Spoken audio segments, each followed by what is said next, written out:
And welcome everybody to the well, no, not the kickoff show. We've got the first show since the Royal Rumble. What are you going for there, I Astra? don't know, I was going to say kickoff show, but it's Christian's night, and he's accompanied by Zack Ryder and Kurt Hawkins, who are apparently dressed up as Edge. Okay, anyway, back to the introduction. We're on Monday Night Raw. My name's Astra. I'm Plastic. We're very confused. Yep, I'm looking at them there. Those are some odd little tires. Don't really know what's going on here, but I guess yeah. Christian's got something to say, or maybe he's got a match tonight. I'm not sure, but I don't know why he's bringing these two hooligans with him and why they're dressed that way. Oh God. Okay. Well, let's move forward. I just got an email from our general manager. All right, he says he was in Europe for the past couple weeks, so he's a bit out of touch of what's been going on. Unaware that his tournament has completely flopped and ended up in a fatal four-way at the Royal Rumble, I guess. Solid.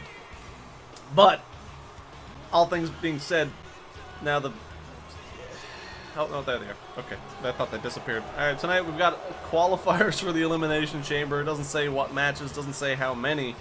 Well, it just says that they're starting up, and for us to enjoy the show. So, Are you okay? I'm not. I'm a little bit out of it. It's last night was one crazy night. We had Bobby Roode retaining his championship against Jack Gallagher, which is pretty cool. It was a disqualification, but you know we're not going to talk about that. Alexa Bliss bringing the women's championship to Monday Night Raw, That she did. and this man came in at number 1 in the Royal Rumble after taking out Tyler Bate backstage. Yep, that was Tyler Bates' debut. And he kind of got destroyed. That was very unfortunate for him, but we've got Braun Strowman making his way to the ring, I guess. We do have a match right now, and I'm guessing this is going to be one of those qualifiers for the Elimination Chamber. I feel bad for Christian. If I cared about him, I'd probably feel worse. I mean, at least he's got Zack and Kurt in his corner to kind of... To soften the blow when he gets thrown out of the ring by a freaking monster among men. Yeah. Yeah. Yeah, this is gonna be a crazy, devastating match, and Christian's probably gonna leave with broken bones. But also, something to keep in mind here, last night, maybe our general manager was watching the Royal Rumble because Christian was the man who eliminated Braun Strowman in the Rumble. So it's very interesting to see these two men face off, unless this is a total fluke. Maybe. Good there on you him. see Braun Strowman rushes in right away at Christian and tries to catch him off guard, but Christian is a little bit wily and Weasley managed to step back. But Braun quickly gained the upper hand again, showing off his massive strength here. Just holding Christian up by his elbows, Double basically. underhook, delayed suplex.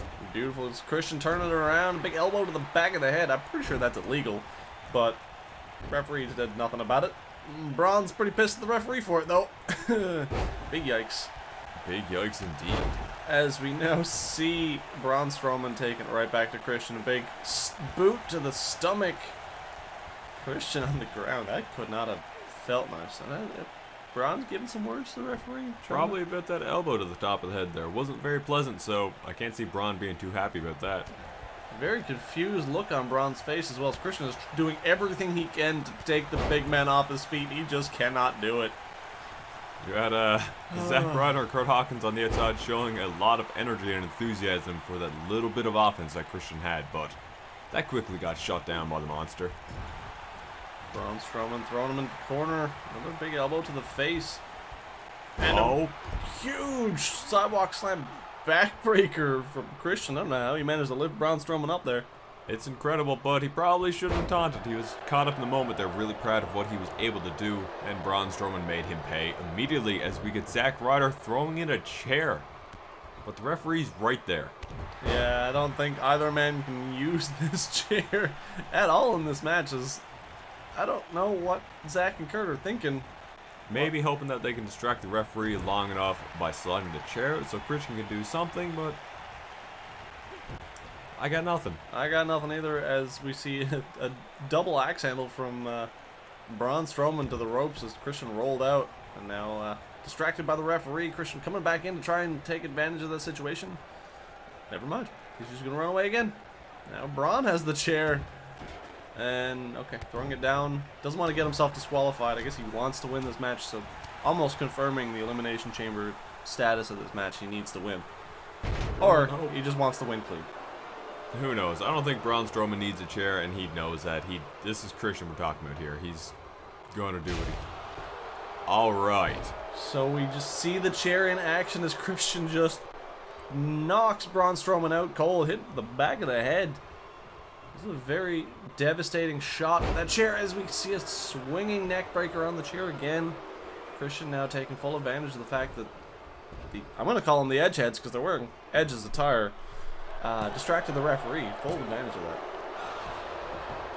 Braun Strowman dizzy from the chair shot and the swing neck breaker on the chair once more. Was a little bit thrown off there, and Christian almost got the 3 count. He did indeed, as Christian went for a flying forearm. Braun just pushed him away and he landed on top of the chair. Kind of bittersweet. There you go. If you will. Kurt jumping up on the apron. The referee sliding the chair to the ring here, and quickly Christian tries to get in. But Braun is just too strong, kicking him off there, and the match continues. Caught him going for a clothesline, hit him with an STO of sorts, or Uranagi maybe, and in reversal. And now we're seeing Braun going for something big here, went for the big boot, and Christian ducked under it. And then Christian got completely sidetracked and didn't capitalize. That he did, and he got manhandled for it, rightfully so there, as we got to see Christian try to get some more offense, get something going here against Braun Strowman, because it's not looking good for him right now. It most certainly is not, as we see another big backbreaker from Braun Strowman there. Maybe Christian was going after Paul Heyman. There's a good chance Paul got vocal at some point. I mean, it is Paul Heyman, of course. Maybe, but Christian quickly gets Braun down to the mat here, picks him back up for some reason. Another neck breaker. See what he's going to go. I would only assume if he's going to the top rope, he's going for either a frog splash or a diving headbutt. Very signature Christian. But it's looking like Braun Strowman is back to his feet. So we get a crossbody instead. It's a beautiful move there from Christian. I can't believe I just said that. But yeah. He's taking full advantage of Braun Strowman not being fully in this right now. It was a beautiful move though, but he was charging up for his finisher, but got caught off guard there as Braun Strowman slips around back. It's freaking Russian leg sweep taking him down there, and Christian is not looking too good here right now. Christian, I'm pretty sure, is about to be done as we see Braun setting up for that signature power slam. That seemed like his one real shot, and he wasted it. It's over. Braun Strowman taking the victory over Christian, getting revenge for being eliminated from the Royal Rumble. He lasted, I believe it was 15 men last night in the Rumble, until Christian came up and just chucked him over the top rope. But I must say here, I'm actually very surprised by the work of Christian here tonight. I wasn't really expecting to see him put up this much of a fight, be this much of a struggle for Braun Strowman to take down. He got a lot of good hits in there. And towards the end there, he was waiting for Braun to get up. Looked like he was going to go for his finisher, but he squandered it. He did. I believe, actually looking back, I don't know if we're going to see a replay of this or not, but Christian did do an overhand strike to the back of Braun Strowman, and Braun Strowman just shrugged it off, as if he didn't even touch him. So I believe that was the immediate moment where Christian was ultimately going to lose. Yeah. Yeah. That's what it is. Braun Strowman is a absolute monstrosity of a man. We see him here one more time. He's, of course, the Paul Heyman beast. But Brock Lesnar nowhere to be found. So, still very interesting. I guess Paul has moved on to bigger and greener pastures, which is Braun Strowman. As we now move in to our second match of the night, we've already got Rey Mysterio in the ring. He ran out there just post during those replay for the last match, as we now have Jeff Hardy on his way as well. We have his music on the way. Interesting. Do we know what this match is going to be for here, Astra, or are we still in the dark? I just sent an email back to the general manager for some clarification on tonight's card, because we know absolutely nothing right now. And he's responded with, this match will lead to some controversy. It's going to be a triple threat match with Rey, Jeff, and Matt Hardy. Oh. The winner Alrighty. going to Elimination Chamber. Ooh, this should be fun here. We saw during the Royal Rumble, Matt and Jeff seemed to have a little bit of a moment there. They did. There was a brief moment where I believe they were trying to eliminate each other, and almost immediately, as soon as both of them got in the ring, which is kind of terrifying to see because they're a tag team. They went up against, I believe, the Undisputed Era just before the Royal Rumble for the possibility to challenge for the tag team championships. So it's another tag team very similar to Heath Slater and Rhino from SmackDown, which seemed to have dissolved incredibly quickly. Yeah, it seems like the tag team division here on both Raw and SmackDown are in a little bit of turmoil here. It's definitely seeming that way as we now have the woken Matt Hardy making his way to the ring. I can't even say that with a straight face. Boo indeed. I just hope this man does not win. But it's our job to commentate, so we can't control any of that. Yeah, we can't be too biased. It's hard sometimes when you got this individual coming down to the ring, doing whatever it is that he's doing. Wonderful! Or whatever. Is it though? Is it wonderful? Don't do that again. I'll try not. How did you get to the show tonight? I forgot to ask. Did you get an Uber this time? I put in a special request that you get an Uber. Oh no. Oh no. I tried. That seems to be only for special occasions. Maybe someday. Maybe someday they'll let me out of my dark, dingy van and let me get to the arena on my own. Maybe they don't trust me enough for it. Maybe eventually you will get there, but until then I will keep pushing so that you can get a ride in a sensible vehicle. I'm really bad with directions, but what's Matt Hardy doing? I don't know, he went straight for the taunt right away. Rey Mysterio is kind of saying none of that, hits him with a suplex, landing on Jeff's leg. That can't be good. We both know that Jeff Hardy has had a history of leg issues between breaks and different cases of restless leg syndrome and everything from his... Let's just be honest here. Jeff Hardy has had just a lot of issues. That is a good point. He just destroys his body on a regular wrestling match, let alone if there's any stipulation. Yeah. So right now, I want to see Jeff Hardy sort of try and take it easy here. Try not to hurt himself. This is for the qualifying match, but save the big stuff for the Elimination Chamber itself. 100% is, of course, that is the most grueling match next to the Hell in a Cell structure, I would say, because a whole lot of chains and a whole lot of hard surfaces in those pods. That it is, and it is very unforgiving, so it will be interesting to see what each of these competitors will do inside the steel cage. Absolutely, as we see Rey Mysterio to the outside and a big leg drop coming from Jeff as he's a little slow to get back to his feet there. That is the diving knee to the outside of Rey Mysterio, though not giving him a moment to breathe. Still inflicting the punishment here. Jeff Hardy is trying to regain whatever advantage he can in this match here and try to take control.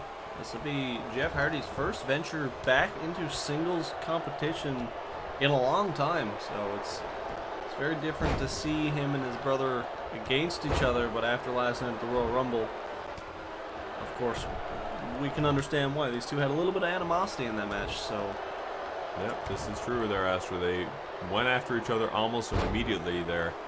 Maybe showing that they don't want to be tag team competitors anymore, that they want to be single competitors, want to do some fun stuff here as Jeff Hardy goes to top rope. Diving knee right to Matt Hardy. I'm not sure what Rey Mysterio was doing there. Did he just do like a suicide dive, springboard, something to the outside there? It looked like he was trying to do like a sunset flip powerbomb to the outside, except there was no one there. All right. And then he landed very hard on the floor. Jeff Hardy making him pay there and continuing to hold down this match here, which is pretty impressive as he goes for a twist of hate on the outside on his brother. That is not a good thing to be on the receiving end of, especially when it's your own brother, as he went for the swanton and Matt Hardy rolled out of the way. So now and he gets up like it's nothing.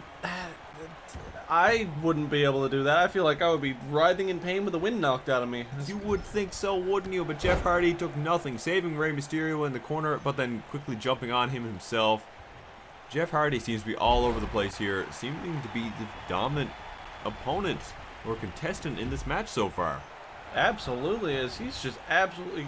I've said the word twice in a sentence because I'm that blown away by what Jeff Hardy's doing right here. He Absolutely. is completely dominating his opponents. Very similar to what we saw with Braun Strowman and Christian earlier tonight. That it is. Which is weird to say, as now all three men were down on the floor for a minute there. As now we see Rey Mysterio again with a weird springboard.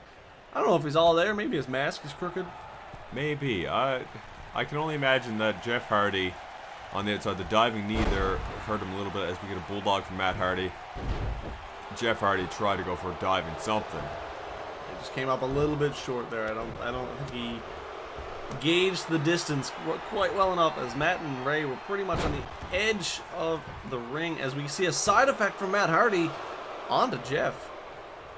This is very dangerous territory, as Rey Mysterio's just getting to his feet now, as we see Matt going for the twist of fate, it looked like, but instead Jeff reversing to an inverted atomic drop, and Rey Mysterio now, I was about to say making some connection, went for the Hurricane Rana there, but completely missed. That he did, and Jeff Hardy quickly regained control once more, bringing Matt Hardy up into a impressive little powerbomb there. I'm starting to feel that Rey Mysterio may need to get checked out for concussion protocol after this match. He might. It's not looking good for him so far. As he quickly gets a pin on Jeff Hardy, but the referee is actually in position for once and sees that the rope break is a thing. He's finally doing his job correctly. Can't tell you the number of rope breaks and tap outs that we've seen over the past little bit that just have gone by the wayside. Yep, this is most definitely true here. Matt Hardy slides back in the ring as Rey Mysterio has regained control on Jeff Hardy. Diving headbutt from Rey Mysterio, not connecting as well as he had hoped. Nope. But speaking of missed tap outs, I've just received another email from our general manager saying that next week on Monday Night Raw, there is going to be a Women's Championship rematch from the Royal Rumble, as he saw that Alexa Bliss technically tapped out from that stretch muffler with Peyton Royce last night. So he's going to give Peyton another chance. That'll be fun to see here. Let's see if the Iconics are going to be able to bring the belts back to them. As Matt Hardy went for the pinfall on Rey Mysterio, Jeff Hardy quickly broke it up, and Matt Hardy making him pay for it here. Absolutely. I'm looking ahead into the future, as we're now seeing a beautiful cutter type move from Matt Hardy. Actually, I believe that was a twist of fate. That was the twist of fate here, as Rey Mysterio throwing Matt Hardy into the corner there. But Matt Hardy having none of it. Big elbow to the face from Rey Mysterio, as we see a 619 around the turnbuckle. I haven't seen that move in a long time. Nope. I don't think I've ever seen it. Very impressive from Rey Mysterio, as he now hits that beautiful frog splash. Shades of Eddie Guerrero. And the count of three, as we have Rey Mysterio moving on to the Elimination Chamber. That we do. Jeff Hardy still lying unconscious on the mat there from that twist of fate from Matt Hardy there. It was interesting to see that he had control for most of the match there, but then very quickly it all slipped away and Rey Mysterio took advantage. 100%, as also keep in mind that Matt Hardy took Jeff Hardy out of contention from this match and then lost because of Matt Hardy. This could lead to a little bit of a sibling rivalry, but who knows, as we have, again, Rey Mysterio hitting that beautiful 619 around the turnbuckle post. That was a beautiful move. I don't think I've ever seen that. It's crazy, but Rey Mysterio is known to do crazy stuff like that, so a very impressive victory from him, pulling it back. I honestly say stealing it from Jeff Hardy. 100%. I agree completely. As we now move into our main event for the night.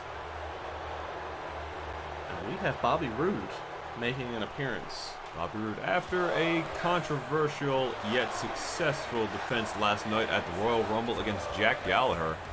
That was indeed very controversial. Jack Gallagher pulling out the dastardly move of striking Bobby in the face with brass knuckles. In case you missed it, very, very scary times for Bobby. I thought he was knocked out. I thought he had a black eye. I thought he was done. Beautiful face ruined. It doesn't make too much sense for Jack Gallagher to do that. It was a challenge that he was given, an opportunity that he very quickly squandered by just letting his frustrations take over, and then he lost his chance. He did lose his chance, but what I don't understand is he kicked out of the glorious DDT at probably close to 3. Yeah, almost a 3 count. And then he chose to just get himself disqualified after being given the opportunity by our general manager to just challenge Bobby Roode. It does not make sense to Astor, but there's something else going on in Jack Gallagher's head, I'm sure. Maybe he was just afraid for his own well-being and wanted to come out on top. Despite losing the match, he still walked away. He did, and that is a good point. It's more than we can say for Bobby Roode as he laid unconscious in the mat for quite a while. You get officials out to carry him backstage, so I'm happy to see him out here tonight, looking like he's about to wrestle someone. So this is good for Bobby. That it is. So I don't know if he's maybe defending his championship again tonight, but then again, JoJo did not announce that. So no, she did not. So probably just regular contest here tonight against somebody. His opponent is going to be none other than our undisputed champion, Andrade Cien Almas, accompanied to the ring by Zelina Vega. It's quite beautiful seeing that belt around his waist. He, of course, was the underdog in that match as far as I was concerned. Oh, most definitely. I did not expect to see Andrade come in on top there, but happy to see it. He proved us wrong here. So far, 100%. He's got what it takes. Let's see if he can keep it going, as now we have our Intercontinental Champion with, I'm going to say, only 2 matches under his belt versus Andrade, who's only ever been pinned by one man. That was Sheamus. Looking pretty strong going into this match here, so we'll see what he's able to do here. Bobby Roode, though, in nearly all, or in both his matches so far, fairly dominant. 100%.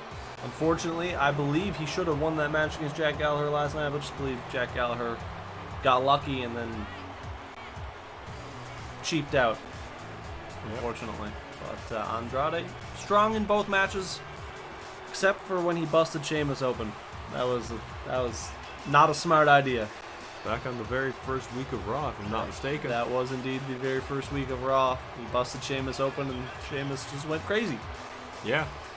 So, I mean, one would almost think that maybe that would consider that Sheamus is the only person to pin Andrade. You think that maybe there's something coming up for him in the future? It's possible. I don't actually see Sheamus on the card anywhere for tonight. Well, I mean, obviously this is the main event, so. But it's hard to say for sure, as Andrade did pin Sheamus in the Fatal 4-Way to obtain the championship. So he kind of opened and closed the book on Sheamus, which is pretty great. We're off to a new chapter of Andrade, the reign of Zelina, I'm going to call it, because I'm pretty sure she's going to be in charge of that belt. Alright, that's a fair assumption there as we get this match underway here. I'm rather excited for this one here, Astra. This is going to be a huge match as both men knocked to their feet. I believe Bobby caught Andrade's ankle as he went for the kick there. And both men falling down, going for the suplex as Bobby knees him in the top of the head to kind of break the hold there. And now picking him up for a beautiful fireman's carry. Maybe a driver? Whatever you want to call it there, Astra. It looked very close to a, We're seeing it again. Almost like a burning hammer in a ways. That's the word I was looking for there. Not quite. It's one of the most dangerous moves in all of wrestling here, as Bobby Roode is still maintaining complete control over Andrade. It's not looking good for our main champion to be defeated so easily by our Intercontinental champion. I mean, it is still early in the match, of course, but the opening swings have all been Bobby Roode so far. That it has, but the one time Andrade managed to get the upper hand, Bobby Roode quickly slid out of the ring there. And Evers, the clever competitor there, able to outwit Andrade there and gain the upper hand once more. This is not good for Andrade, as Bobby is just taking complete control in this match. As we now see beautiful suplex from Andrade, almost what he was trying to go for before. It seemed like he held him up there a little bit too long, and Bobby Roode realized that and took advantage there with the knees to the top of the head there, getting down and gaining the upper hand once more. We see Andrade ranking. He's making a nice rank of the of his favorite restaurants in this city. Oh, God. Words are hard, and I'm very sorry to everyone watching at home. But Andrade turning it around again, knocking Bobby to the ground, and just unleashing a flurry of punches to the head of Bobby Roode. Almost very frustrated that he can't get where he wants to get in this match. Once more, let his frustrations get the better of him there as Bobby Roode quickly regains control once more. Going for what looks to be a DDT. No, a suplex from Bobby. Big stalling suplex. And we see another taunt from Bobby Roode saying, "Why am I not champion?" almost. I don't know if it's that. I think he's just straight up saying, I'm better than you. And he's brought more prestige to the Intercontinental Championship than maybe Andrade ever will for the Undisputed. I feel like that's what's going on here. And it's scary to say that, as this is the first night we've seen the Undisputed Championship around the waist of Andrade. So he only won it less than 24 hours ago. So it's very, very scary to see that the championship is around the waist of a man who's being defeated so easily by someone in the mid-card area, honestly. Think about it. The people in the mid-card got a lot more to prove here. And it seems like that's what Bobby Roode got to do here as quickly swats away Andrade. But keep in mind, Andrade had a vicious fatal four-way last night. He had a lot that he had to try to deal with there. Another knee to the head for Andrade after going for another suplex. We now see Bobby Roode going for a schoolboy. Not the pin. It's a suplex. It's going for a cover. Very unorthodox. It's very easy to kick out of that. There's no weight on the body at all. But as you said, there was, of course, a fatal four-way last night for Andrade. I mean, Bobby Roode did get knocked unconscious at the same time, so both men should be at an equal playing ground here. And, oh no. We are now seeing Bobby Roode set up for that glorious DDT. And he nails it. Andrade is surely done after that. This does not look good for our champion here, Astra, as Zelina Vega is on the apron. And Bobby Roode pulls away the victory. Taking a victory over the undisputed champion can only mean huge things for your career. Maybe we see Bobby making a push for that championship in the very near future. At least against Andrade. He's already got one victory. So now Andrade not only losing to Sheamus, but also losing to our Intercontinental Champion. Either way, the prestige of the Intercontinental Championship has been elevated to a point unlike ever known before. This is incredible here. It doesn't happen often. But the Intercontinental Champion won, bringing that belt to brand new heights. As that's it for Monday Night Raw. We will see you guys tomorrow night on SmackDown. We can't wait.